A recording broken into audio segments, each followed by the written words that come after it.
Жительница Коми отдала мошенникам больше 5 миллионов рублей и лишилась квартиры. Страшная ситуация произошла с 70-летней жительницей Сыктывкара. На ее телефон поступил звонок от оператора сотовой связи, который сообщил о блокировке номера телефона, к которому привязана банковская карта.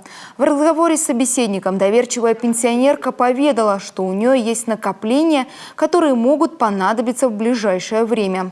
После этой фразы на нее буквально обрушился шквал звонков от лжепредставителей финансовой сферы, портала госуслуг, органов безопасности и полиции.